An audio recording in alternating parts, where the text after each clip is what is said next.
Hello everyone, welcome back.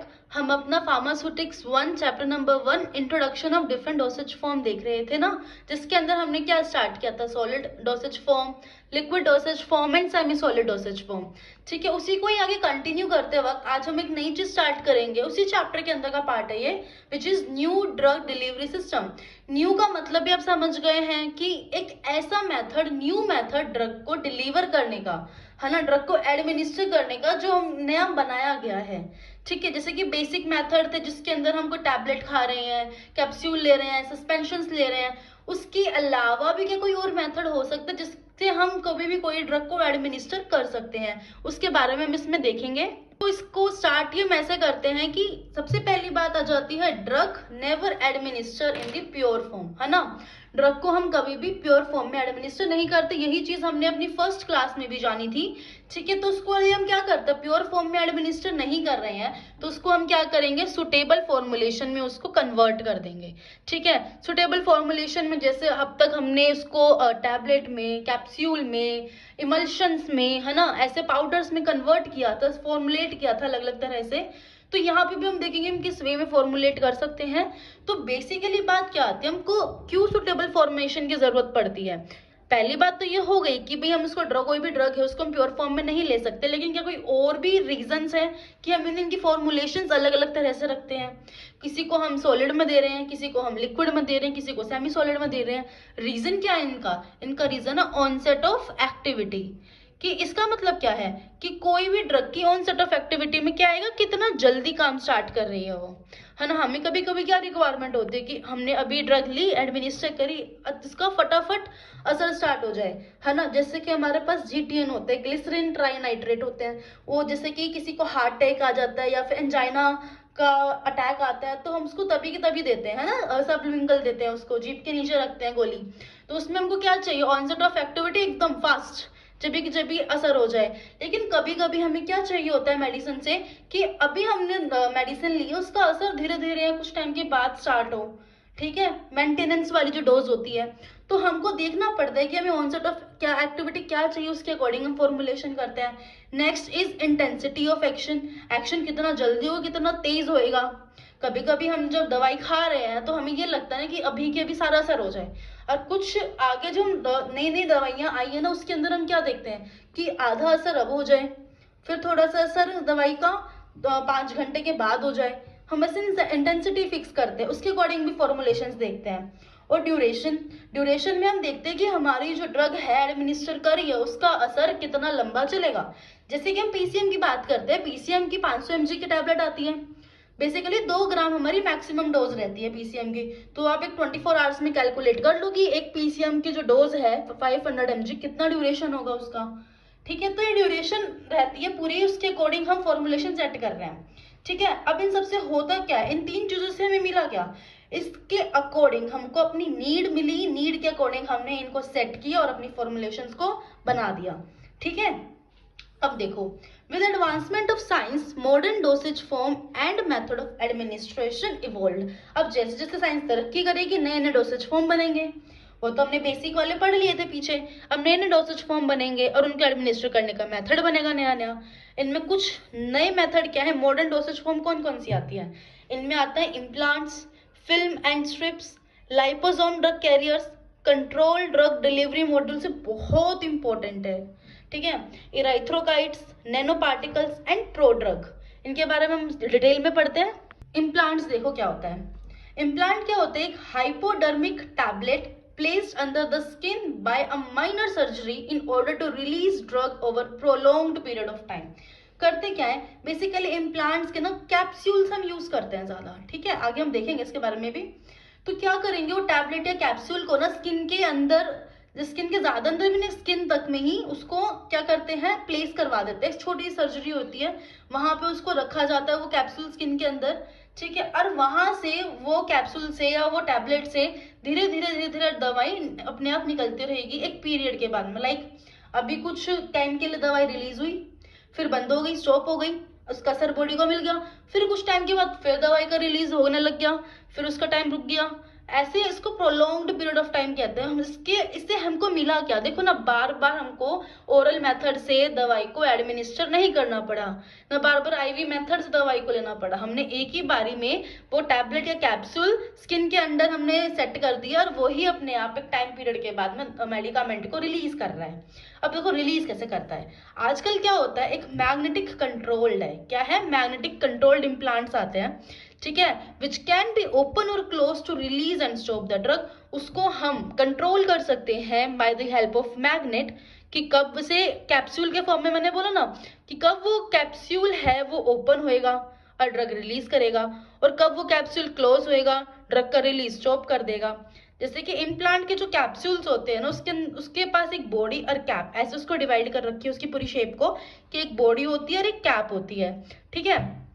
अब जब ये है तो इसको प्लेस करते हैं अपर दी थाई की अपर इसको प्लेस कर देंगे 5 mm की डेप्थ के नीचे, ठीक है।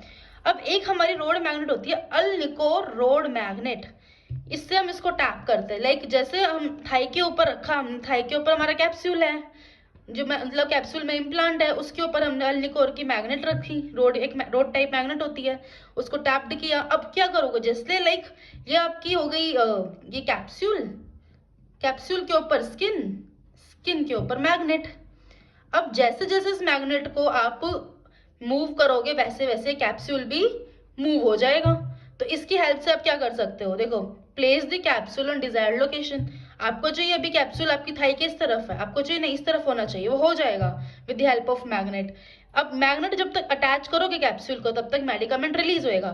जैसे आपने मैग्नेट को कैप्सूल से डिटैच कर दिया, मतलब कैप्सूल आपने मैग्नेट को स्किन पे से हटा दिया, वैसे ही कैप्सूल ने मेडिकामेंट रिलीज करना भी स्टॉप कर दिया। बहुत ईजी मेथड है। अगर मैग्नेट और स्किन यानी कि कैप्सूल का कनेक्शन है तो मेडिकामेंट रिलीज होगी, कनेक्शन टूट गया तो मेडिकामेंट रिलीज होनी बंद हो जाएगी। तो स्पेशली इम्प्लांट्स को हम हार्मोनल थेरेपी के लिए यूज करते हैं।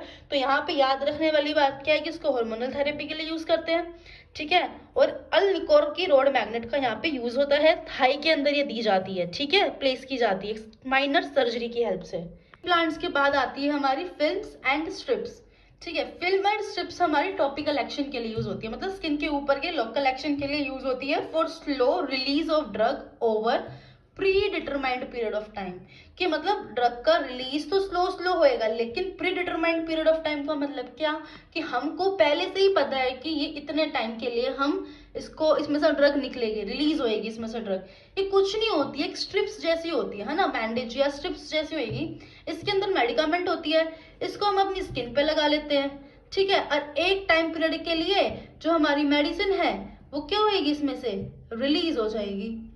फिर हमको पता है कि भाई 12 घंटे के बाद 6 घंटे के बाद रिलीज नहीं होएगी, तो उसको फिर हम हटा देते हैं। कुछ रीयूजेबल होती है, कुछ नहीं भी होती है। तो इसके अंदर 3 पार्ट्स हैं, 3 तरह की फिल्म्स होती है। सबसे पहले पढ़ते हैं हम जीरो ऑर्डर रिलीज फिल्म, ठीक है। इन फिल्म्स को हम लैमिनेट्स भी बोलते हैं, इसका दूसरा नाम याद रखना इंपॉर्टेंट है, इसको हम लैमिनेट्स भी बोलते हैं। इस एग्जाम्पल के लिए क्या, इसके अंदर नाइट्रोग्लिसरीन के लैमिनेट्स हैं, पिलोकार्पिन के लैमिनेट्स के एग्जाम्पल्स हो जाते हैं। तो यहाँ पे मैंने नाइट्रोग्लिसरीन लैमिनेट्स का एग्जाम्पल ले रखा है।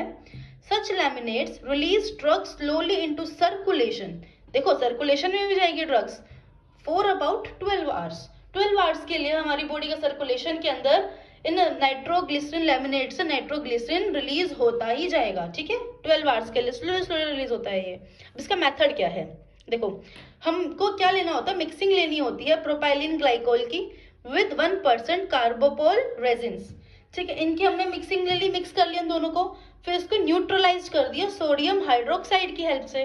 जब हमारे पास सब कुछ बन गया उसके बाद लास्ट में हम क्या ऐड कर देंगे, 0.1% नाइट्रोग्लिसरीन। ये तो मेन ड्रग है हमारी, हमने इसको ऐड किया। फिर असली काम स्टार्ट होता है। अब फिर हमने इसको क्या किया, इसको हमने प्लेस कर दिया, ठीक है। ये जितना जो हमारा रिजल्ट आया ना, जो भी हमारे को बना है जो भी हमारे, इसको हमने क्या किया, इसको प्लेस किया पॉलीथीन की शीट्स के बीच में, बिटवीन दी पॉलीथीन शीट्स। अब पॉलीथीन शीट्स का साइज क्या ले रखा है, 5 बाय 5 सेंटीमीटर, ठीक है। और उसको हीट की हेल्प से क्या कर दिया, सील कर दिया। अब इसी चीज को जो सील करने के बाद हमको मिला ना रिजल्ट, उसको हमने क्या किया, एडहेसिव शीट्स आती है, ठीक है। इसको फिर हमने प्लेस कर दिया, place on pressure sensitive adhesive sheets which is 5.5 into 5.5 centimetre. 5.5 by 5.5 की हमको शीट लेनी है। कौन सी? Pressure sensitive adhesive sheets. मतलब इसमें क्या है, ये वो एडहेसिव शीट्स हैं जो प्रेशर जैसे इसको हल्का सा मिलेगा ना अपने अंदर से रिलीज करने लग जाती है ये, ठीक है, मेडिकामेंट रिलीज करने लग जाएगी। अब इसलिए हमने यार यही क्यों ली सेंसिटिव एडहेसिव शीट्स इसलिए ली क्योंकि ना हमारी जो स्किन है ना इसके साथ भी बहुत अच्छा एडहेसिव एक्शन शो करती है, क्योंकि एकदम स्किन के जैसी लग जाएगी, स्किन के ऊपर लाइक हमारी कोई दूसरी ही स्किन लग रही हो, इस तरह से इसका एक्शन होगा, धीरे धीरे करके ड्रग रिलीज होती चली जाएगी, ठीक है। तो यहाँ पे बस थोड़ा सा इसका साइज का देख लेना है और इस मेथड को थोड़ा सा याद रख लेना। एग्जाम में इतना ही पूछते, बहुत ज्यादा पूछेंगे नहीं इसके बारे में, लेकिन अपनी नॉलेज के लिए हमें पता होना चाहिए। आती है बक्कल स्ट्रिप्स। बक्कल स्ट्रिप्स कैसे? देखो बक्कल से तो समझ आ गया होगा, बक्कल मुकोसा वगैरह पे लगाने में हेल्प करेगी, सबल्यूंगल में हेल्प करेगी। अब पहले क्या होता था, हमारी बक्कल और सबल्यूंगल टैबलेट्स थी, है ना, उसके से मैंने भी एक ग्लिसरीन ट्राई नाइट्रेट का एग्जाम्पल लिया था ना, सबल्यूंगली ली जाती है उनको, तो उन्हीं को ना आजकल यूज नहीं करते हैं, उनको रिप्लेस कर दिया गया बक्कल स्ट्रिप्स से। अब इसमें होता क्या है, स्ट्रिप के अंदर बनी किससे होती है? एब्जॉर्बेंट बेस से स्ट्रिप बनी होती है। एक फैब्रिक हो गया या कोई फिल्टर पेपर या कॉटन होता है, कुछ भी होता है, उसकी हेल्प से स्ट्रिप बन जाती है। अब स्ट्रिप होती कैसे है, अब आएगा प्रोसीजर कैसे है। ये जो फैब्रिक है ना, इस फैब्रिक को डिसोल्व, मतलब इस फैब्रिक के अंदर या तो डिसोल्व या डिस्पर्ज कर देते हैं, किसको? मेडिकामेंट को डिस्पर्ज कर देते हैं इनटू मोल्टन कार्बोवैक्स।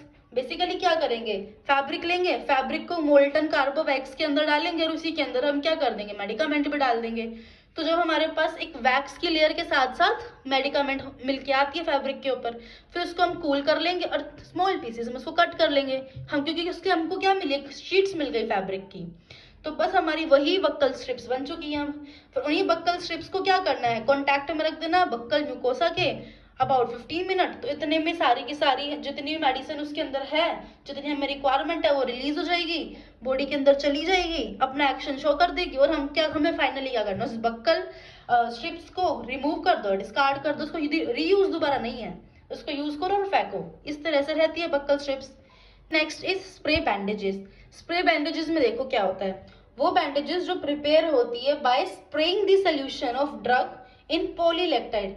कुछ ऐसी बैंडेज हम बनाते हैं जिसके ऊपर हम ना ड्रग का जो सोल्यूशन होता है या उसका ड्रग उस सोल्यूशन फॉर्म में होगा, डिस्पर्स्ड फॉर्म में होगा, कैसे भी हो सकता है, तो उसको हम एक तरह से स्प्रे करते हैं बैंडेज के ऊपर। और वो बैंडेज किसकी होती है? पॉलीलैक्टाइड की बनी होती है। पॉलीलैक्टाइड क्या होता है? एक तरह का पॉलीमर होता है, किसका? लैक्टिक एसिड एंड हाइड्राइड का पॉलीमर होता है। अब हम सोल्यूशन की बात करें तो जो हमारा 2% का सोल्यूशन बनता है ना, वो हमारा क्लोरोफॉर्म में बनता है। इसके अंदर हम क्लोरोफॉर्म में बनेगा, उसी के अंदर हम जो हमको ड्रग डालनी है उसको डिजोल्व या डिस्पर्स कर दो। फिर उसको क्या करना होता है, उस सोल्यूशन को हमें एरोसोल कंटेनर के अंदर पैक करना होता है, ठीक है। अब फिर उस सॉल्यूशन को स्प्रे करेंगे हम, ठीक है, उसी सॉल्यूशन को उसको स्प्रे करेंगे बैंडेज के ऊपर में। किसकी बैंडेज के ऊपर में? प्योरीफाइड लैक्टाइड पॉलीमर की बैंडेज होती है हमारी, यानी कि लैक्टिक एसिड एंड हाइड्राइड की पॉलीमर है। तो हमारे बैंडेज है उसको इजीली कंफर्टेबल हो चुकी है यूज करने के लिए, हम उसको सिंपली यूज करते हैं और यूज करने के बाद में उसको सिंपली वॉश ऑफ कर देंगे विद वार्म वाटर, बस इसको रीयूज कर सकते हैं। तो स्प्रे बैंडेजेस ये हो जाती है। सो नेक्स्ट अपने उसमें हम आगे पढ़ेंगे लाइपोसोम ड्रग कैरियर्स। अभी के लिए इतना ही। Okay, see you, bye bye, and kindly like share and subscribe. Bye bye.